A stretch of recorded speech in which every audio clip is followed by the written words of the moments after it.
I know it sound bad. Because they're like, hold on. So you meet the woman with her daughter and then you and the daughter.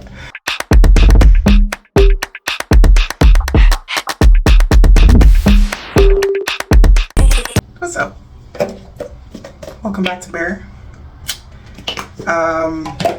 Yeah, you guys are going to be starting my day with me, so let's go. I've been risking for my amazing for my forever. But lately, I've been trekking on unfamiliar eggshelling terror of any mistakes, having no more takes to run this script. Empowering their conventional theories, empowering their fears of doom shared to scare me. It's time to find my way out of this oblivion. No more peeping around corners fearing handcuffs and labels of convicted unconventional felon for refusing to be orthodox and not listening to the boring, repetitive stories they're telling. Give me a minute as I lay my soul out on this microphone, spit these lyrics to my microtherapist. Yes, this session is public. Not only for you to understand my position, but so those who don't know yet can understand the worth of knowing your truth possession. Everything went cold and pitch black. Stretched my arms out, but only to touch what felt like ridges of turned backs. I must forgive you. For months as I blossomed with child, you not being able to look directly into my eyes, I must forgive you. So I took a risk. I made love to a man twice my age. Is that the reasoning for why I deserve this? For the silent screams of shame preventing me from hearing the beautiful music my child tried to share with me again and again. I was not on my knees, I was face down on the floor calling out for you. You never stretched a hand out, but that must mean that you didn't hear me, right? So I forgive you. For those who had grand smiles but had a snicker in their eyes as they secretly thought this choice would be my future's demise, I forgive you too. Accused of self-medicating with my daddy-like lover, you're trying really hard to find those daddy issues to uncover. Brace for this candid discussion we've needed to have about my choice of lovers. Don't tell me who to love. Don't try to skew my perception on the difference between making love and a fuck. Don't you tell me who to love when you think love consists of shallow and uncomplicated constructs of self-indulgent connections for newspaper sections of devotion to the extent of permissible emotion. Don't you dare tell me who to love when you don't know what my love is. I took the time I needed to get myself back on my feet, my steps now stronger than ever. I look back now with gratitude, my vision clearer, getting more comfortable with the still novel breeze I feel walking freely as I have lost so many that used to be walking with me. Head up, gently putting my finger to my baby girl's chin sometimes if she doesn't remember. Life is beautiful when you understand the difference that can come from adjusting your posture, the difference that can come from being brave enough to stay true to yourself, however disappointing, finding comfort by finding your own eyes in a crowd of millions, ignoring the fingers of others pointing. It will always be hard to experience tripping and falling when everyone is looking. The perceived indignity represents our vulnerability. But I promise you there is something beautiful that will emerge from developing comfort with such discomfort. I promise you. Bareness will always give back to those who acknowledges the strength from its awareness. I promise you. So in this episode, you'll find out what she actually thinks about that age gap. And you'll find out what I think about the age gap. And I also wanted him present so you could also hear his thoughts on the age gap. However, it's going to be a solo episode, which is fine. It's us, guys. This is what it's about. This is besties, rapping, chatting. It's really about my experience. So, yeah. I think it's a perfect follow-on from episode 2. So we couldn't align for him to be in this episode for today. I kind of have an understanding of how he feels as well, but I really don't want to speak for him. So this episode will really be about my experience in that type of relationship. Wow, this looks really old, but it's a Thayer's facial mist. Also really, really like this. So it's just like, it's supposed to cleanse, soften, refresh, moisturize, and I think tone. And it has witch hazel, and I think, does it have aloe vera? I think I'd seen that, yeah, aloe vera in it, which I think is cool. Yeah, aloe vera formula, and it's like a rose petal scent, which is really soft and nice. So I tend to just kind of put this on and hope that this does some moisturizing and toning. Then I'm going to be using, this is a Sheer Moisture Strengthen and Restore Leave-In Conditioner.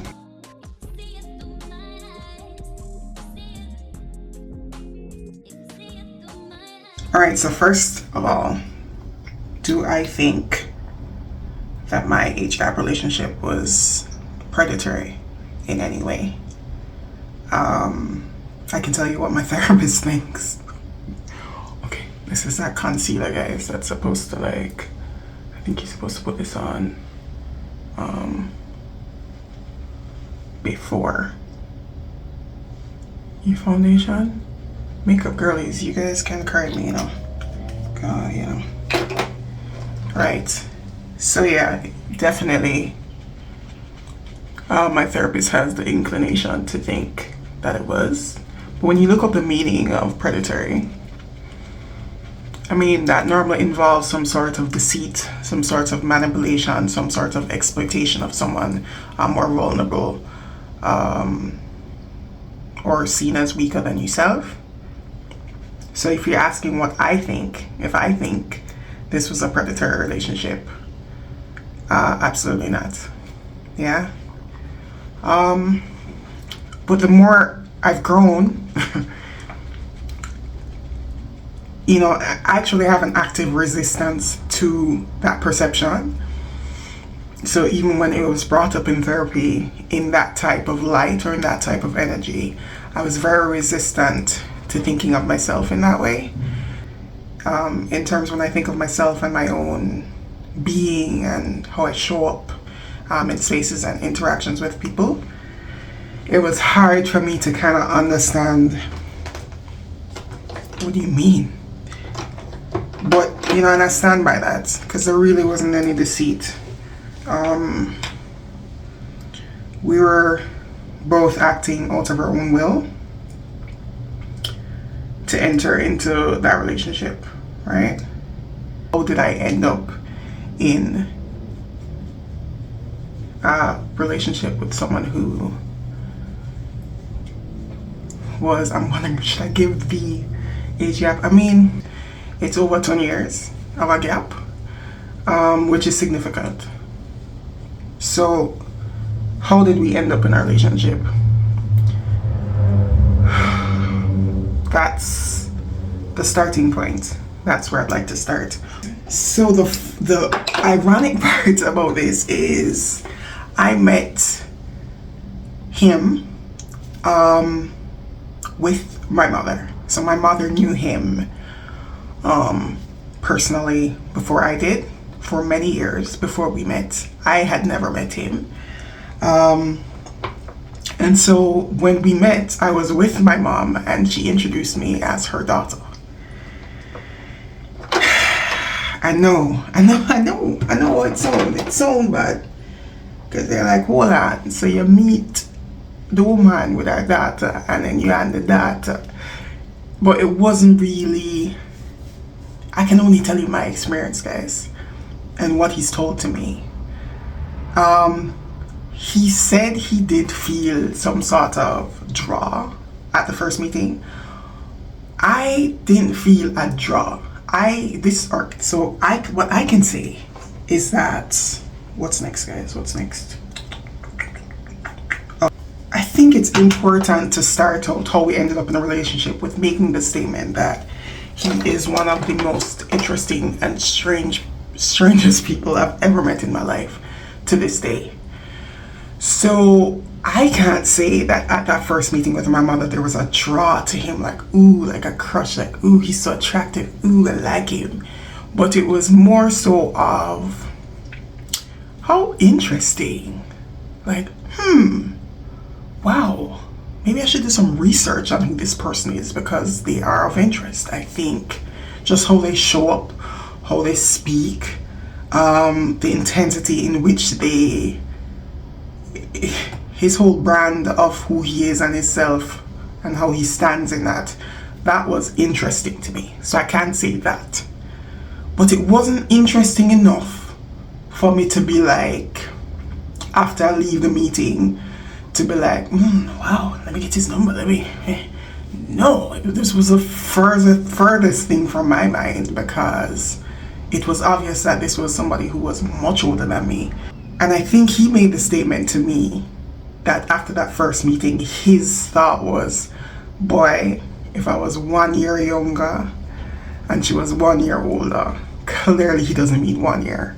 But in the abstractness of that, being like, yo, if I was a little younger and she was a little older, absolutely, this would have been someone that I would have been pursuing, right? So I have this buttermelt blush thing that I'm trying to love. I don't know if I love it, you know. But the girl, I smile into my brush. The girl who, whoa, that's a lot. Let's get that out. Who, and I just put some above my eye and hope it look like one thing I go on. Yeah, the girl who I follow on YouTube and stuff, she's like my complexion too. And so I just she looks gorgeous when she's done. So I just kind of trust her. And then this is like a color stay pressed powder thing that I just normally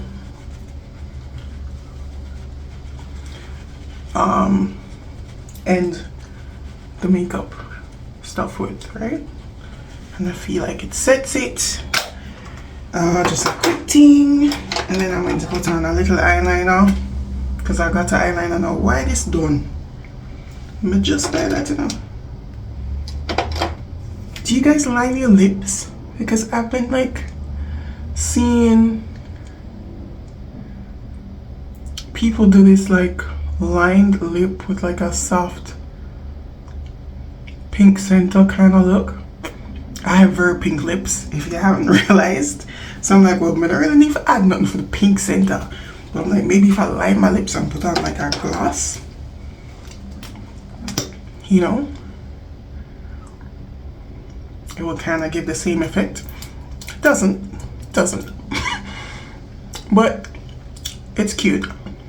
It's just a glass lip. I don't see the brown liner, so I don't know. I have another black line, I think. Alright, so this is brown. Okay, so this is a Tribe Bestie, which I didn't use today, but that's a thing. And then this black one, I guess I need to sharpen it. This one you don't need to sharpen. I don't know why I got the one I need to sharpen, because I'm not really depend on it no more. Alright, you know, just I can't deal with the comments with what I do. Somebody already pointed out to me, I don't know what I do in the last episode one. Just give me a... Do I think that this relationship had a positive or negative impact on my life? I'm gonna go with positive. My daughter is a product of this relationship, and absolutely positive, amazing. You know what I mean? So, and I just have to kind of trust in divinity, divine plan, universal order, and maybe this is how I was to become a mother. And have there been negative impacts from deciding to enter into this type of relationship? Absolutely. There's definitely been social stigma and judgment. Not much social support with anything that's different really in society or around you. People, if they don't understand it, they call it crazy, or they look at it with disgust if it's just something that's not understood, or something that's not something they see around them every day. So yeah, there's kind of a stigma associated with an age gap relationship.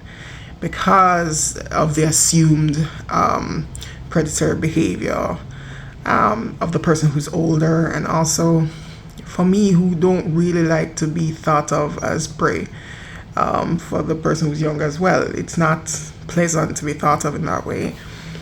And there's also an assumption of financial dependence.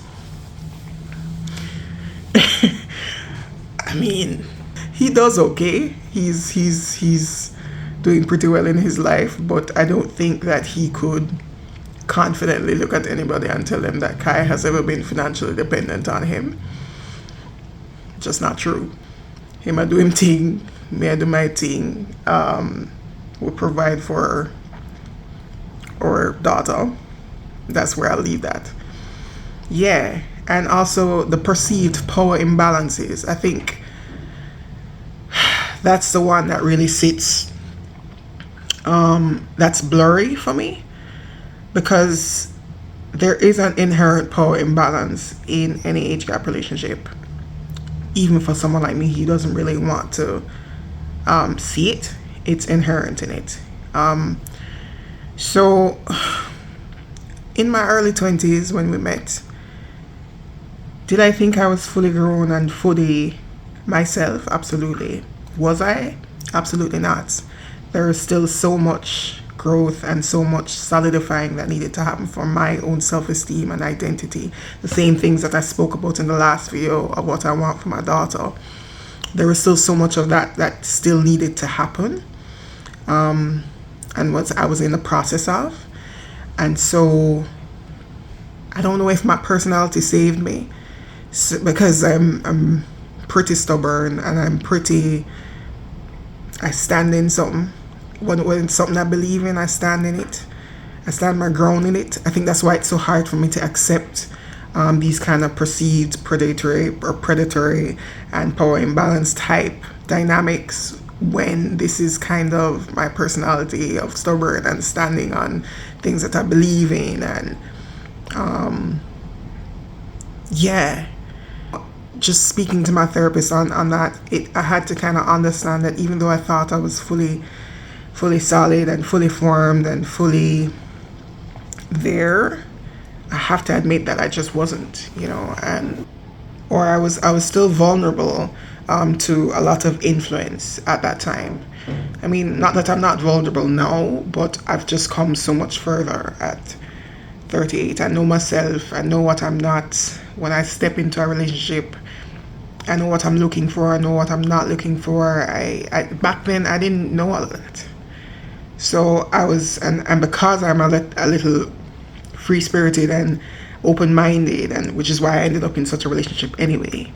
I was still just figuring a lot of stuff out. I was still just being like, oh, yeah. If it felt good and it felt interesting, and I was curious, then I was in. Right, but more to come as I go on this journey of really seeing if there are any negative impacts from that experience. I can only feel the positive ones. I can intellectualize the negative ones, but I really don't feel the negative ones. The relationship didn't work out, but the product from the relationship is arguably the best part of my life. So it's hard for me to put a negative spin on that. Yeah.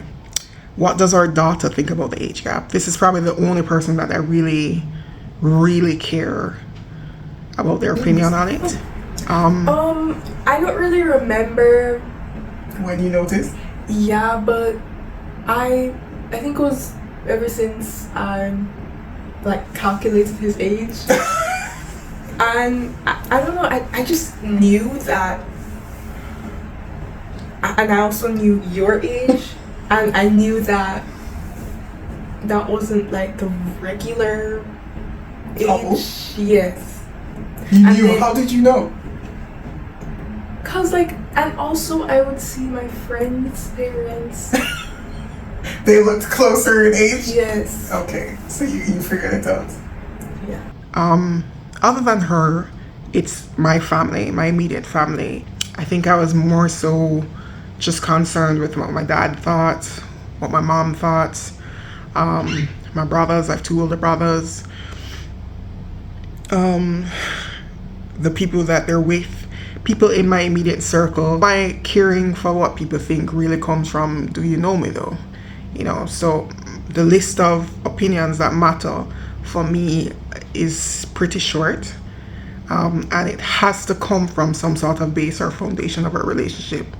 If we haven't spoken in 20 years, or if we haven't spoken in 7, you know what I mean, and you really don't know anything about me and don't know who I am, your opinion of what I'm doing, it's not really that much of value. So I found that the people that I really cared about their thought on it had to do with people who were like just immediately in my circle, like really good friends that I would consider family, or my immediate family member. I know my mother, who passed away last year, she had some strong feelings about this in the beginning, for sure.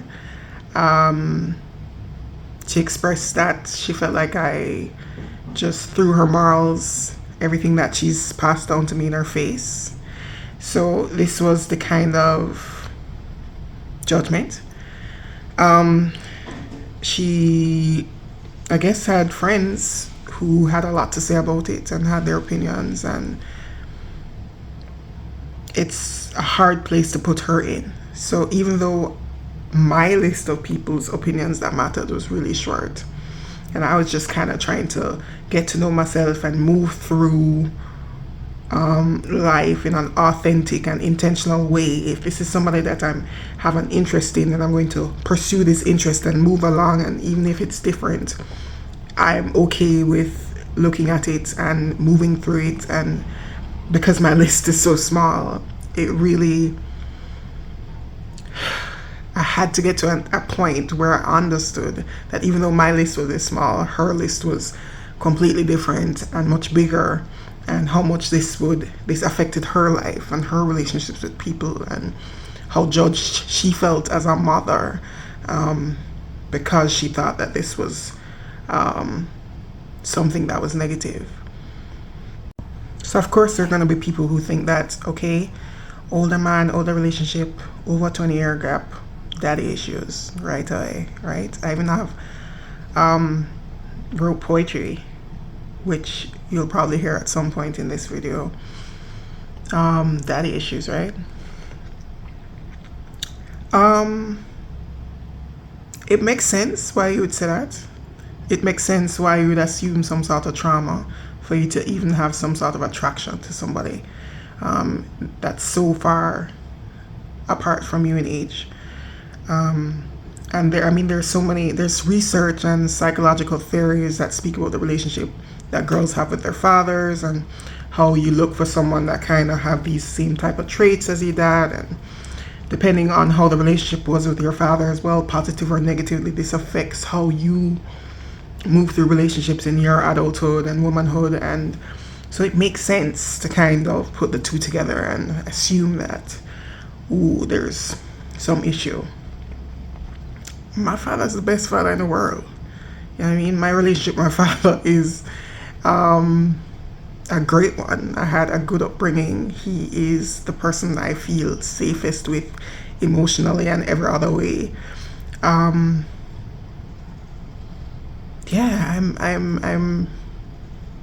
I guess you would call it just appropriately attached. I have no issues, you know. So it was really hard for me to kind of resonate with that kind of theory or that kind of thinking when my experience wasn't that. But, you know, attraction is complex. I think for you to understand the whole, or for you to relate it to the whole daddy issues or underlying trauma, I think that more comes from when this is a preference for you. This wasn't a preference for me. I had never found anybody that age attractive before him. We have been broken up for almost 10, 11 years, and I have never found anybody else attractive in that age range since. So this was a one-off. I can't even say one-off because, I don't know, right? But this was an experience that was just wrapped as something in its own some right, as what it was. It was what it was, and that's it. You know, this is not a preference. This is not something I look for. This is not my type. And I think that's where it became really, really strange, because I feel like people started to look at me in a different light. Like they thought like, oh, that's what you like. And I remember going to a party, accompanying my dad to a social event in the town where I grew up. And this was shortly after I had my daughter, and I guess news spreads fast in that town. And there were looks that felt different and uncomfortable for me. It's almost like these people who were like, you know, rubbing shoulders with my father and talking to him as a friend. Oh, there was one in particular who looked me up and down in a way that I have never experienced before in my life. And I think in that moment, it was almost like a culture shock.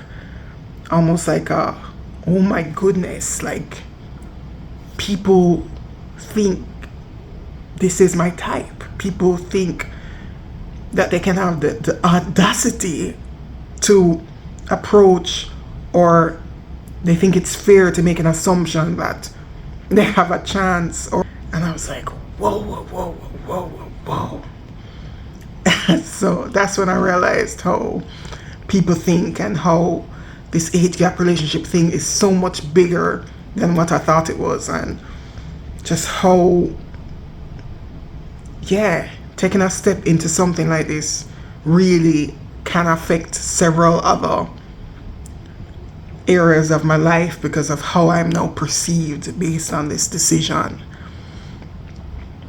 Right. So did our relationship end because of age gap related issues? That's the funny part. I don't really, our relationship ended because of so many things, but I really don't think it was an age gap issue. So do I stand with age gap relationships today? Is it something I'll do again? I don't think so. I've had the experience. As I tell you, it was a one-off experience. I'm not attracted to people that much older than me, but I know that my attraction to people come from curiosity, from interest, from deep resonance, from connection. So can I really say that I won't ever feel these things with someone several years older than me again, or several years younger than me? Could be the other way.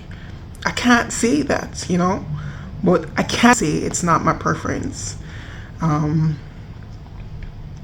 And, you know, I think with emotional maturity, shared goals, and compatibility, relationships can work. You know, is age just a number? It absolutely isn't. But, you know, I stand on emotional maturity, shared goals, and compatibility. That's all I'll say on that. Thanks for joining me on another episode of Open Therapy. It was fun hanging out with you guys. More conversations to come. Stay tuned. Subscribe. Yes, subscribe. Yeah, man. Join the tribe thing. We have things to talk about. Yeah, don't just view the video. Hit subscribe.